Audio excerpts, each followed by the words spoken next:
അപ്പം എൻ്റെ സ്വന്തം കുഞ്ഞുമക്കളെ കോൾബിൻ ചേട്ടൻ നല്ല അടിപൊളി കഞ്ഞി അടിക്കണേ രാത്രി. ഓ കഞ്ഞി എന്ന് പറഞ്ഞു കഴിഞ്ഞാൽ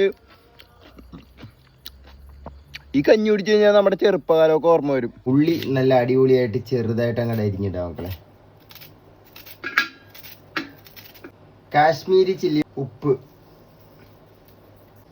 വിനാഗിരി ഒഴിച്ചു കൊടുക്കാം മക്കളെ.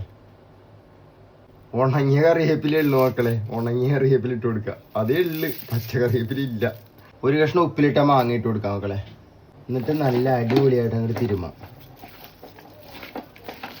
ഒരുവിധം തിരുമി സെറ്റായി കഴിയുമ്പോൾ നല്ല വെളിച്ചെണ്ണ അങ്ങോട്ട് ഒഴിച്ചു കൊടുക്കാം മക്കളെ. വെളിച്ചെണ്ണയും കൂടി ഇട്ടിട്ടുണ്ടല്ലോ മക്കളെ, നല്ല അടിപൊളിയായിട്ട് ഉണ്ടായി. നല്ല ഞവുടി അങ്ങോട്ട് കൂട്ടണം. എൻ്റെ മക്കളെ കൊതി വന്നിട്ട് ചെയ്യാം.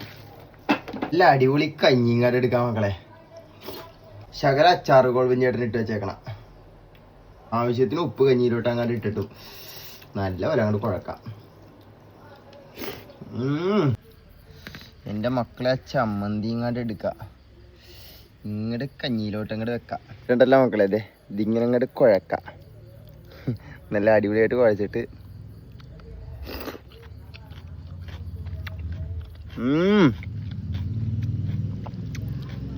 ഇതൊക്കെ കഴിച്ചാലുണ്ടല്ലോ മക്കളെ.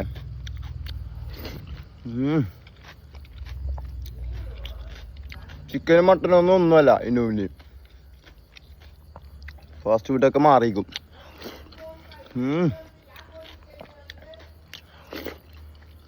ഓ അച്ചാറ്, മാങ്ങ, ഓ ചമ്മന്തി ഒരു രക്ഷയില്ല മക്കളെ. അമ്മാതിരി ചമ്മന്തി. കറിവേപ്പില ഇത്തിരി പച്ചയും കൂടി ആയിരുന്നിട്ടുണ്ടെങ്കില കിടിലൻ കിട്ടുകാച്ചി. ഈ കഞ്ഞി കുടിച്ചു കഴിഞ്ഞാൽ നമ്മുടെ ചെറുപ്പകാലമൊക്കെ ഓർമ്മ വരും. പണ്ട് പട്ടിണിയിൽ ഇരിക്കൂലേ ചെറുപ്പത്തിൽ. ഇപ്പോഴത്തെ പിള്ളേർക്കൊന്നും ശരിക്കും പറഞ്ഞാൽ പട്ടിണി അറിയാൻ പാടില്ല. പണ്ട് ഞാനൊക്കെ അറിഞ്ഞിട്ടുണ്ട് കേട്ടാ, നല്ല പോലെ പട്ടിണി അറിഞ്ഞിട്ടുണ്ട്. കറിക്കൊക്കെ ഒന്നുമില്ലാതിരിക്കുന്ന സമയത്ത് കണ്ടത്തിലൊക്കെ കൃഷി ചെയ്യണ വെള്ളരിക്കൊക്കെ എടുത്തിട്ടുണ്ടെന്നാണ് കറി വെച്ചേക്കണത്. അത്രയൊക്കെ പറയും. പിന്നെ അപ്പുറത്തെ വീട്ടിൽ നിന്നൊക്കെ ചീര, പയറ്, പാവക്ക അതൊക്കെ തരും. അങ്ങനെയൊക്കെ ഇരുന്ന് കഴിഞ്ഞു ചോദിച്ചത്. ഇപ്പോഴത്തെ പിള്ളേർക്കൊന്നും പട്ടിണി അറിയാൻ പാടില്ല ശരിക്കും പറഞ്ഞാൽ. ഇപ്പോഴത്തെ പിള്ളേർക്കൊക്കെ ചിക്കനും മട്ടനും ഇല്ലാതെ ചോറ് പോവില്ല, അമ്മാതിരിയാണ്. അപ്പോൾ അതെ, എന്നിട്ട് ഇത് ഇങ്ങനെ കുടിക്കുമ്പോൾ അപ്പം ശരിക്കും സ്വർഗം കാണും.